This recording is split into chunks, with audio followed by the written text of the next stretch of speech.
महंगाई से लड़ने के लिए दुनिया भर के केंद्रीय बैंक जिस तरह से ब्याज दरों को बढ़ा रहे हैं, उसकी वजह से 2023 में मंदी का खतरा और ज़्यादा बढ़ गया है। विश्व बैंक ने एक नई स्टडी में ये चेतावनी दी है। विश्व बैंक ने कहा है कि मंदी की वजह से दुनिया भर में उभरती अर्थव्यवस्थाओं पर आर्थिक संकट बढ़ सकता है। बैंक का कहना है कि इस साल दुनिया भर के केंद्रीय बैंक जिस रफ्तार से कर्ज महंगा कर रहे हैं, वैसा ट्रेंड 50 वर्षों में कभी नहीं देखा गया और ब्याज दरों में बढ़ोतरी का ये सिलसिला अगले साल भी जारी रह सकता है। सर, पहला सवाल, मंदी तय लग रही है? विश्व बैंक को यही लग रहा है देखकर उसकी रिपोर्ट? विश्व बैंक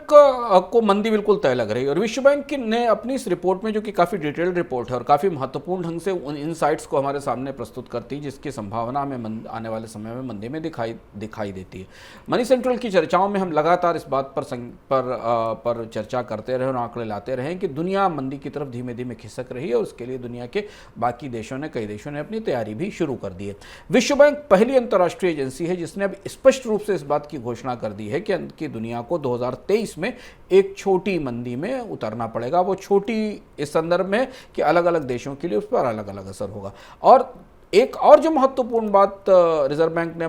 विश्व बैंक ने अपनी इस रिपोर्ट में कही है, वो ये कि पहली बार दुनिया में ये दिखाई दे रहा है कि दुनिया के सारे सेंट्रल बैंक इतनी एकजुटता के साथ ब्याज दरों में बढ़ोतरी कर रहे हैं। आमतौर पर 70 के दशक की जब महंगाई आई थी तो दुनिया के कुछ ही देशों में उस महंगाई का असर था और खासतौर से अमेरिका के बाजार में था और अमेरिका ने ब्याज दरों में बढ़ोतरी की थी। जिस सिंक्रोनाइजेशन से, जिस तालमेल के साथ अमेरिका का फेडरल रिजर्व देखकर भारत का रिजर्व बैंक ब्याज दरें बढ़ाता है, फिर यूरोप के बैंक बढ़ाते हैं, फिर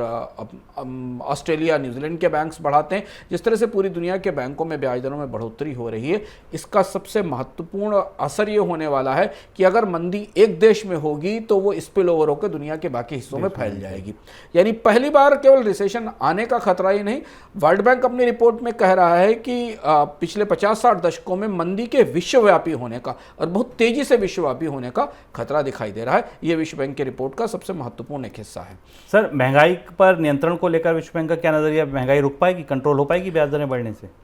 महंगाई को लेकर विश्व बैंक ये कह रहा है कि महंगाई दो वजहों से निकली है। एक इस वजह से निकली है कि कोविड की मंदी से उबरने के लिए, कोविड के असर से निकलने के लिए बैंकों ने और सरकारों ने खूब पैसा सिस्टम में झोंका, लेकिन उसके बाद भी ऐसी परिस्थिति पहले भी थी। पर इस बार जो परिस्थिति है वो सप्लाई चेन डिस्ट्रप्शंस को लेकर है, क्योंकि पूरी दुनिया में कोविड के कारण बहुत सारी फैक्ट्रियों में उत्पादन बंद हो गया, बहुत जगह जीडीपी का लॉस हुआ, उत्पादन रुके हैं। इसकी वजह से जो सप्लाई चेन के डिस्ट्रप्शंस पूरी दुनिया में दिखाई दे रहे हैं वो अभी तक 2 साल होने आ रहे हैं, लेकिन वो सामान्य नहीं हो पाए, अभी आपूर्तियां सामान्य नहीं हो पाई हैं। दूसरी और महत्वपूर्ण बात ये कि पूरी दुनिया में महंगाई के कारण लेबर मार्केट्स में बहुत सारे डिस्ट्रप्शंस हुए हैं। भाई, कई जगह श्रमिकों की कमी है, कई जगह श्रमिकों की बहुतायत है। इन दो वजहों से 2023 में दुनिया में महंगाई की दर 5% के आसपास रहेगी और ये महंगाई दर 5 साल के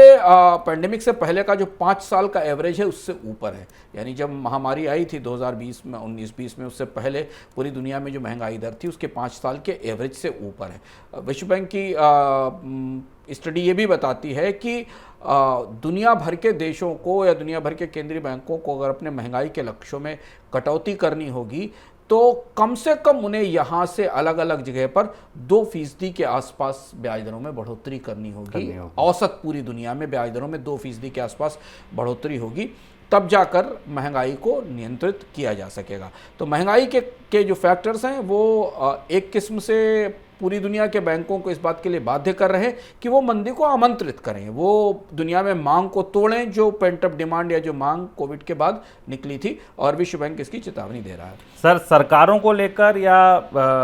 बैंकों को लेकर सलाह क्या है आरबीआई की? विश्व बैंक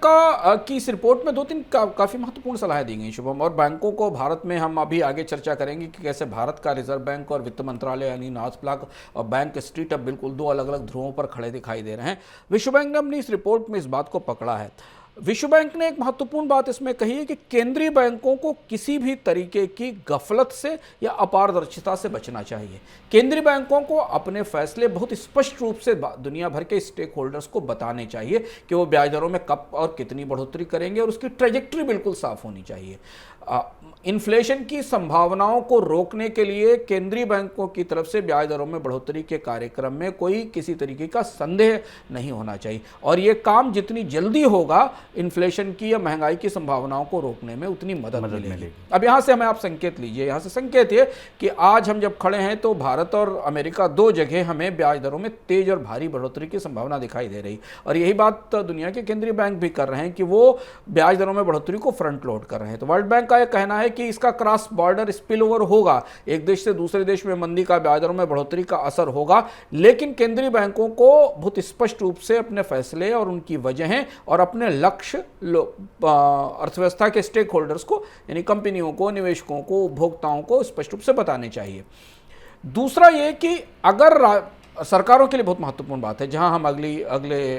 खबर पर चर्चा करेंगे तब हम इसे और भी गहराई से समझने की कोशिश करेंगे। विश्व बैंक ने कहा कि दुनिया की सरकारों ने बहुत पैसा इकोनॉमी में झोंका था, हालांकि भारत में उतना निवेश नहीं हुआ था सरकार की तरफ से लेकिन दुनिया की सरकारों ने जो अपनी इकोनॉमी को बचाने के लिए बजट से कर्ज लेकर जो पैसा डाला था उसका विड्रॉल उन्हें बहुत तेजी से करना चाहिए, क्योंकि अगर उन्होंने ऐसा नहीं किया तो रिजर्व जो उनके केंद्रीय बैंक ब्याज दरों में बढ़ोतरी कर भी रहे उसका कोई असर महंगाई पर नहीं पड़ेगा, क्योंकि एक तरफ से एक पाइप से एक जगह से पैसा खींचा जाएगा और दूसरी जगह से पैसा वापस भेजा जाएगा।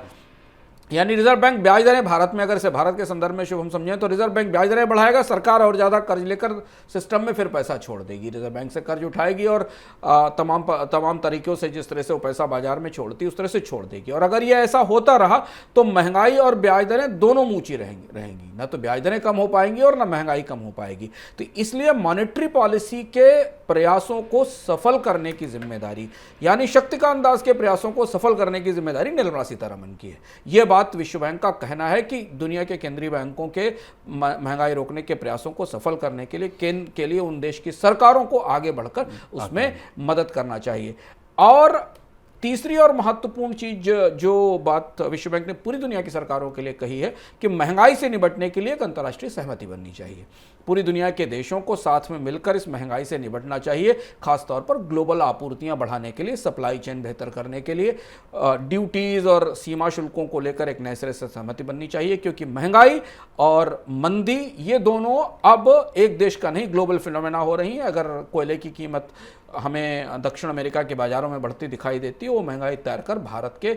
एक उपभोक्ता के बिजली के बिल तक अगले महीने तक आ जाती है। अगर कच्चे तेल की कीमत यूरोप में